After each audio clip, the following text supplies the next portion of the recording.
दोस्तों, जो अब तक आ रहे थे सर्वे, उस ओपिनियन पोल, उस सर्वे में साफ साफ नजर आ रहा था कि तेजस्वी यादव पर बिहार की जनता भरोसा जता रही है। लेकिन उम्मीद जताई जा रही थी कि इस ओपिनियन पोल को सर्वे कंपनी करने वाली कंपनियां बदल देंगी। वो उधर लगे रहे, इधर हो गया खेला। जी हां, बिहार में सबसे बड़ा भगदड़ वाला खेला हुआ है। और यह भगदड़ में कोई हादसा नहीं है, बल्कि यह हादसा बीजेपी के लिए है।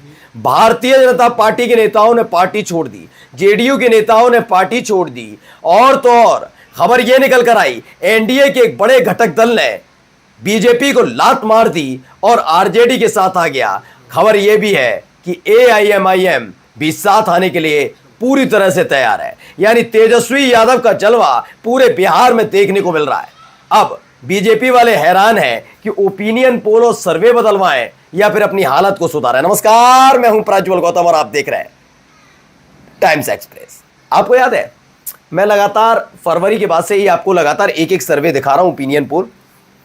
और खास बात क्या है उस ओपिनियन पोल की, हर ओपिनियन पोल में चाहे कितनी ही कोशिश कर लीजिए, चाहे आप यादव परिवार में सेंधमारी का फायदा उठाने की कोशिश करें, आप ऑपरेशन सिंदूर के नाम पर वाहवाही लूटने की कोशिश करें, लेकिन तेजस्वी यादव के को मुख्यमंत्री बनाने वाला जो ओपिनियन पोल है वो खत्म नहीं हुआ। और इस पर नजर गड़ी हुई है। ऐसा नहीं कि महागठबंधन के लोगों की गड़ी हुई है कि कांग्रेस के नेता, वीआईपी पार्टी के नेता या फिर कम्युनिस्ट पार्टी के नेता नजर गड़े, नहीं, जेडीयू के, चिराग पासवान की पार्टी के, बीजेपी के नेता सब देख रहे हैं कि हाँ खेल है इस बार, और समझ गए कि बीजेपी का वजूद तो है नहीं। ऊपर से रही सही कसर इन्होंने अपने ऑपरेशन सिंदूर के नाम पर अपनी फजीयत करा के कर ली। जो सेना का पराक्रम है वो पराक्रम सेना का रहने दो, उसमें तमाशे क्यों कर रहे हो? जब अव्वल ही ऐसा है, ऊपर वाला नेता ही ऐसा, तो निचले वाले क्या करें? खैर, भगदड़ चल रही है। तो भगदड़ नंबर 1, एनडीए का बड़ा घटक दल पासवान परिवार बीजेपी को लात मार चुका है। जी हां, आज की पहले बड़ी खबर दिखा रहा हूं, एक नहीं दो नहीं कई खबरें दिखाऊंगा। राष्ट्रीय लोक जनशक्ति पार्टी का महागठबंधन में जाना तय, पशुपति पारस बोले तेजस्वी से मिलकर अंतिम फैसला। साफ साफ लफ्जों में कह दिया, यानी बीजेपी को लात मार दिया। अब आप कहेंगे ये तो पहले से ही बाहर थे, नहीं। पशुपति पारस का जाना इसलिए और बड़ी बात है दोस्तों, क्योंकि ये वही पशुपति पारस है। जब ये बगावत कर रहे थे ना, तो तेजस्वी चिराग पासवान छटपटा रहे थे, मेरे पिता की पार्टी। तो इनके साथ क्या हुआ है, मोदी शाह खड़े हो गए। मोदी शाह खड़े हुए इनके साथ, इन्हें मंत्री बना दिया। मंत्री बनाकर इनको अपने पास रख लिया, चिराग पासवान को पैदल कर दिया। चिराग पासवान ने अपनी ताकत दिखाई, मोदी शाह को घुटने के बल लाए बिहार में। जी हाँ, यही हुआ, पूछ लीजिएगा। जो चिराग पासवान के समर्थक हैं, आप लोग देखते होंगे, आपको मालूम होगा यही हुआ। उसके बाद क्या हुआ, इनकी उपयोगिता खत्म हुई। इन्हें पता लगा कि चिराग पासवान का चिराग कितना ही दबाने की कोशिश की, हाथों से रगड़ने की कोशिश की, चिराग पासवान नहीं माना, बीजेपी उल्टा और बैकफुट पर आ गई। तो उन्होंने चाचा को ठिकाने लगा दिया। फिर जब दोबारा भतीजे ने यानी चिराग पासवान ने आवाज उठाई अलग अलग मुद्दों पर, तो इनसे मुलाकात अभी हाल ही में अमित शाह ने कर ली थी, लेकिन खेल नहीं बन पाया। अब ये चाचा भतीजे के फेर में मोदी और शाह दोनों फंसे हुए हैं, क्योंकि दोनों की कुर्सी फंसी हुई है। जहां समर्थन खींचा वह प्रधानमंत्री से पूर्व प्रधानमंत्री और गृहमंत्री से पूर्व गृहमंत्री हो जाएंगे, और फिर सारा चाणक्यपन और सारे जलजले और तूफान निकल जाएंगे। तो इसीलिए ये कह रहे हैं कि शांति से काम चलाओ। तो फिलहाल राष्ट्रीय लोक जनशक्ति पार्टी आरजेडी के साथ गठबंधन करने जा रही है। खबर क्या, महागठबंधन में शामिल होगी राष्ट्रीय लोक जनशक्ति पार्टी। पशुपति कुमार पारस ने किया बड़ा ऐलान। ये प्रभात खबर की खबर है, निकल कर आई है। यानी पहला झटका एनडीए को पूरी उम्मीद थी, कम से कम मोदी शाह को उम्मीद थी कि अगर चिराग पासवान दाएं बाएं साएं जाएंगे तो वो चाचा को ले आएंगे और उस आधार पर कुछ ना कुछ कर देंगे। लेकिन हो गया खेला, चाचा भी आज से गए और भतीजा जल्दी जाने वाला है, ये इनको पता लग गया है। आइए एक और खबर, ये एबीपी न्यूज की खबर है। इसमें लिखा है, नीतीश को पशुपति पारस ने बताया अस्वस्थ, इसी सप्ताह लालू से मिलेंगे, वोटर लिस्ट पुनरीक्षण पर क्या कुछ कहा। वो एक अलग मसला है, लेकिन इसी सप्ताह लालू प्रसाद यादव से मिलेंगे, तेजस्वी यादव से मिलेंगे, और ऐसे ही पासवान परिवार आ गया है आरजेडी के साथ, महागठबंधन के साथ, इंडिया गठबंधन के साथ। तो एनडीए का एक बड़ा स्तंभ जो था वो उखड़ के चला गया। अब आइए अगली एक और खबर पर, दूसरी खबर देख लीजिए भाई, नीतीश कुमार के नाम पर भी बिहार का यह नेता नीतीश कुमार का साथ छोड़ने के लिए तैयार, कर लिया आरजेडी में जाने की तैयारी। ये मैं नहीं लिख रहा हूं, मेरा चैनल नहीं कह रहा, पढ़ लीजिए, एबीपी न्यूज की खबर है। आरजेडी किस कदर मजबूत हो रही है आप खुद समझिए। हम कभी कभी कहते हैं ना ओपिनियन पोल्स, हाँ एक वक्त था लोकसभा चुनाव के बाद ओपिनियन पोल करने वाले, सर्वे करने वाले डरे हुए हैं।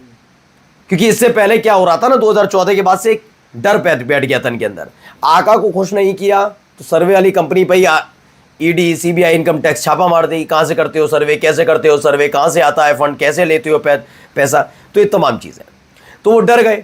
उन्होंने हमेशा आका को आगे दिखाया। याद है लोकसभा का चुनाव 400 प्लस, 450, मैं कह रहा हूं अरे चीख पुकार, बाल में से हाथ मार मार के आए ये होगा। हुआ क्या हुआ, 240 निकल गई। अब रो रहा था एक तो सर्वे करने वाला, ओपिनियन पोल जिसने किया था वो आदमी रो रहा था।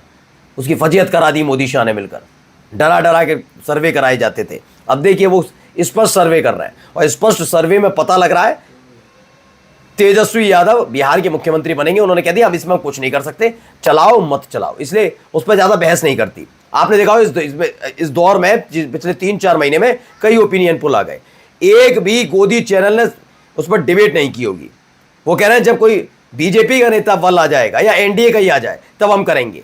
तेजस्वी यादव पर करके डांट थोड़ी ना खानी है आका से, इसलिए शांत बैठे हैं। वो गुपचुप तरीके से कहीं कोने में चला देते हैं कि इतनी इतनी इतनी इतनी, और उसी में पोल खुल जाती है। तो तेजस्वी यादव मुख्यमंत्री बनने आ रहे हैं, स्पष्ट हो गया है।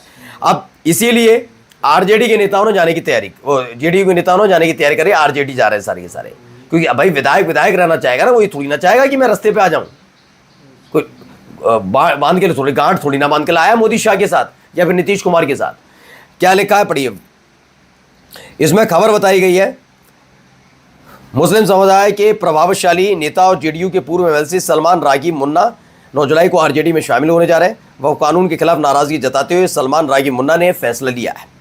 इससे पहले जेडीयू के पूर्व एमएलसी सलमान रागी मुन्ना के अलावा 2 पूर्व विधायक पूर्णिमा यादव और कौशल यादव भी आरजेडी में शामिल होंगे, ये स्पष्ट हो गया है। यानी आरजेडी की ताकत क्या पड़ गई। अब अगली ताकत देखिए, ये एक ताकत है। दरअसल ये चिट्ठी लिखी गई है बिहार में एआईएमआईएम के प्रदेश अध्यक्ष हैं अख्तरुल ईमान। उन्होंने लिखा, लालू प्रसाद यादव जी, राष्ट्रीय अध्यक्ष राष्ट्रीय जनता दल आरजेडी, आप इस बात से भलीभांति अवगत हैं कि साल 2015 में बिहार में राजनीति में एआईएमआईएम लड़ी थी, सक्रिय भूमिका निभाई। पार्टी पहले भी दिन से प्रयास रहा है कि सेकुलर वोटों का बिखराव ना हो। इस सत्य से इनकार नहीं किया जाए, सेकुलर वोटों के बिखराव की वजह से ही सांप्रदायिक शक्तियों के सत्तासीन होने का अवसर मिलता है। इसी उद्देश्य से हमने पहले भी विधानसभा लोकसभा चुनाव के समय महागठबंधन में शामिल होने की इच्छा जताई थी, तब नहीं हो पाया। अब कह रहे हैं 2025 का चुनाव सामने है, हमारी इच्छा है कि एआईएमआईएम पार्टी को का महागठबंधन में शामिल किया जाए। और इस संबंध में मैंने आरजेडी, कांग्रेस और लेफ्ट के सभी नेताओं से फोन पर और टेलीफोन पर बात कर ली है, आमने सामने मिलकर बातचीत कर ली है, सब हम बातचीत कर ली है। और अब हम चाहते हैं कि इस पर आप सकारात्मक फैसला करें। अब कुल मिलाकर ये नहीं कह रहा एआईएमआईएम कर रही है, वो तो है ही है इधर की तरफ। अब कुल मिलाकर यह है कि जीत का एक मंत्र हो गया बिहार में, उनका नाम है तेजस्वी यादव। तेजस्वी यादव का सीएम बनना तय है, ये हर कोई जानता है। इसलिए चाहे कोई भी राजनीतिक दल का व्यक्ति हो, टूट कर आरजेडी में शामिल हो रहा है। वो चाहता है टिकट मिले, वो दोबारा विधायक बने। क्या फायदा फर्क पड़ता है कि नीतीश कुमार मुख्यमंत्री हैं या कोई और, बीजेपी के नेताओं का बनना मुश्किल ही है। नमस्कार। और अभी आप देख रहे हैं Right News R, please subscribe my YouTube channel Right News R. आप सभी लोगों को सामने में हर टाइम लेके आऊँगा अच्छा से अच्छा वाला न्यूज़, क्योंकि मैंने मेरा चैनल पे हर टाइम जो सोर्स और राइट न्यूज़ होता है वही मैं मेरा चैनल पे डालते रहूँगा। क्योंकि आजकल जो गोदी मीडिया है उस लोग का न्यूज़ का कोई भरोसा नहीं है, इसलिए विश्वास नहीं है। इसलिए आप लोग मेरा चैनल पे जुड़ जाइए। मैंने आपको सामने विश्वास दिलाता हूँ, क्योंकि मैंने कहा मेरा तो चैनल पे हर टाइम अच्छा से अच्छा वाला न्यूज़ डालते रहूँगा। फिर से आपको सामने हाथ जोड़ के बोल रहा हूँ, please subscribe my YouTube channel. Thank you. आप लोग सभी हर टाइम अच्छा रहो, खुश रहो।